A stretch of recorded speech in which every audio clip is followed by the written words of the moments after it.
മാഷോട് സംസാരിക്കുമ്പോൾ രസകരമായി തോന്നുന്നത് ഈ പണ്ട് എതിർത്ത കാര്യങ്ങളെ ഇപ്പൊ ഞങ്ങൾ അങ്ങനെ ഒന്നും ചെയ്തിട്ടില്ലല്ലോ എന്ന് പറയുന്ന ഒരു ബുദ്ധിമുട്ടും ഉണ്ടാകുന്നില്ല. അതാണ് ഞാൻ നിങ്ങൾക്ക് അതിന്റെ സൂക്ഷ്മാംശം പരിശോധിക്കാണ്ടാണ് നിങ്ങൾ പലരും പറഞ്ഞുകൊണ്ടിരിക്കുന്നത്. പക്ഷേ ഈ സൂക്ഷ്മാംശം എന്ന് പറയുന്നത് സൂക്ഷ്മാംശത്തിലേക്ക് കടക്കുമ്പോൾ നിങ്ങൾക്ക് മനസ്സിലാവും ഞങ്ങൾ എതിർത്തിരുന്നില്ല. സ്വകാര്യ സർവകലാശാലകളെ എതിർത്തല്ലേ മാഷെ ഇവിടെ? സ്വകാര്യ സർവകലാശാലകളെയും വിദേശ സർവകലാശാലകളെയും CPM അല്ലേ ഞങ്ങൾ എതിർപ്പാന്ന് അന്ന് പോലെ ഇന്ന് പോലെ വരുന്നു. വരട്ടെ, വരുന്നത് ഗവൺമെന്റ് അല്ലേ. ഈ ഒരു കാര്യം നിങ്ങളോട് വിശദീകരിച്ചറിയാം. അത് നിങ്ങൾക്ക് മനസ്സിലാവാതെ കൊണ്ട് വെറുതെ ആവശ്യമില്ലാതെ ഞാൻ പറഞ്ഞുതരാം. ഞാൻ സൂക്ഷ്മാംശം പറഞ്ഞുതരാം. എന്നാ പിന്നെ പ്രശ്നമില്ല. ഈ അഭിമുഖങ്ങളെ ഇഷ്ടമുള്ളതല്ലേ കൊടുക്കുള്ളൂ. കൊടുത്തു എന്നാൽ ഞാൻ പറഞ്ഞു കേൾക്ക്. CPIMന്റെ രാഷ്ട്രീയ നിലപാട് നടപ്പിലാക്കുന്ന ഒരു ഗവൺമെന്റ് അല്ല ഇടതുപക്ഷ ജനാധിപത്യ മുന്നണി ഗവൺമെന്റ്. അയ്യോ, അത് മനസ്സിലായില്ല ഇതുവരെ. ഇതൊക്കെ മനസ്സിലാക്കണം. എന്നിട്ട് വേണം CPIയുമായിട്ട് ബന്ധപ്പെട്ടുള്ള ചർച്ചയ്ക്ക് വരാൻ. ഞാൻ പറഞ്ഞുതരാം. പ്രതിപക്ഷത്തിരിക്കുമ്പോഴും ഭരണപക്ഷത്തിരിക്കുമ്പോൾ എല്ലാം ഞാൻ അതിനെയാണ് പറയുന്നത്. CPIM നിലപാട് അല്ലെങ്കിൽ CPIയുടെ നിലപാട് രാഷ്ട്രീയ പാർട്ടി എന്ന രീതിയിൽ നടപ്പിലാക്കുന്ന ഒരു ഗവൺമെൻറ്റാണ് ഈ ഇടതുപക്ഷ മുന്നണി ഗവൺമെൻറ് എന്ന് ധരിച്ചതേ തെറ്റ്. അതാദ്യം മനസ്സിലാക്കാതെ കൊണ്ടാണ് ഈ അബദ്ധത്തിലേക്ക് മുഴുവൻ ചെന്ന് ചാടുന്നത്. ഇനി ഞാനൊരു കാര്യം കൂടി പറയാം, എന്തുകൊണ്ടാണെന്നും പറയാം.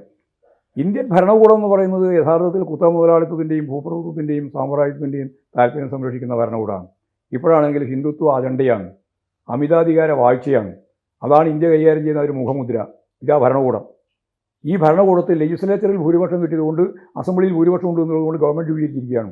ഗവൺമെൻറ് ഭരണകൂടത്തിൻ്റെ 4-1.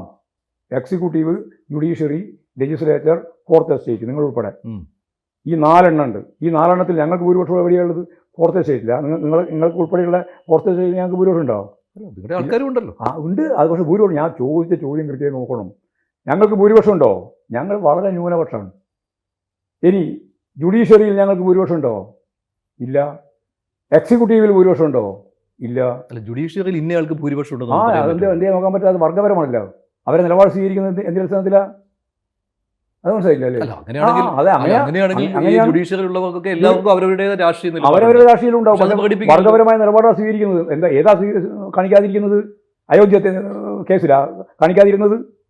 അല്ല, നമ്മൾ പറഞ്ഞു തുടങ്ങിയത് അവിടെയല്ല. ഞാൻ ഞെട്ടൽ കാണിച്ചത് എന്താണെന്ന് വെച്ചാൽ ഇപ്പോൾ CPIMന്റെ ഇടതുപക്ഷത്തിന്റെ നയമല്ല ഇടതുപക്ഷ മുന്നണി ഗവൺമെന്റ് നടപ്പിലാക്കുന്നത്. അങ്ങനെയാകുമ്പോൾ പ്രതിപക്ഷത്തിരിക്കുമ്പോൾ നിങ്ങൾ നടപ്പിലാക്കണമെന്ന് ആവശ്യപ്പെടും. ഇല്ല, ഞങ്ങൾ പ്രതിപക്ഷത്തിരിക്കുമ്പോഴും ഭരണപക്ഷത്തിരിക്കുമ്പോഴും ഒക്കെ ഞങ്ങൾക്ക് വ്യക്തമായ ധാരണയുണ്ട്. ഞങ്ങൾ മുന്നോട്ടേക്ക് വെക്കുന്ന രാഷ്ട്രീയ നിലപാടുകൾ നടപ്പിലാക്കാൻ സാധിക്കുന്ന ഒരു ഗവൺമെന്റ് അല്ല സംസ്ഥാന ഗവൺമെന്റ്. അത് 1957 സഖാ VMSന്റെ ഗവൺമെന്റ് ആദ്യമായിട്ട് ചരിത്രത്തിൽ പാർലമെന്ററി വ്യവസ്ഥയിലൂടെ അധികാരത്തിൽ വന്ന ആദ്യത്തെ ഗവൺമെന്റാണ് സഖാ VMSന്റെ ഗവൺമെന്റ്. ആ ഗവൺമെന്റിൽ EMS തന്നെയാണ് വിശദീകരിച്ചതാണ് പാർട്ടി രാഷ്ട്രീയം അതിൻ്റെ നിലപാടുകൾ നടപ്പിലാക്കാൻ സാധിക്കുന്നതില്ല എന്നതാണ് ഈ ഗവൺമെൻറ്റിൻ്റെ പരിമിതി. എന്നാൽ ജനങ്ങൾക്ക് ആശ്വാസം നൽകാൻ സാധിക്കുന്ന നിരവധി പരിപാടികളുമായിട്ട് ഈ ഗവൺമെൻറ്റിന് മുന്നോട്ടേക്ക് പോകാൻ കഴിയും എന്നുള്ളതാണ് ഈ ഗവൺമെൻറ്റിൻ്റെ പ്രത്യേകത. ഇത് രണ്ടും 57 പറഞ്ഞു തുടങ്ങിയതാണ്. ഇപ്പോഴും ഞാനിത് പറയുമ്പോൾ നിങ്ങളൊരു അത്ഭുതത്തോടു കൂടിയാണ് കേട്ടുകൊണ്ടിരിക്കുന്നത്. വന്നത് സ്വകാര്യ സർവകലാശാലയുടെ കാര്യത്തിലാണല്ലോ. സ്വകാര്യ സർവകലാശാല വേണ്ട എന്നുള്ളത് തന്നെയാണോ CPMന്റെ? വിദേശ സർവകലാശാല വേണ്ടെന്നാണ് ഞങ്ങളുടെ ആഗ്രഹം. പക്ഷേ ഞങ്ങൾ പറഞ്ഞതുകൊണ്ട് മാത്രം വിദേശ സർവകലാശാല വരാതിരിക്കില്ല ഇവിടെ.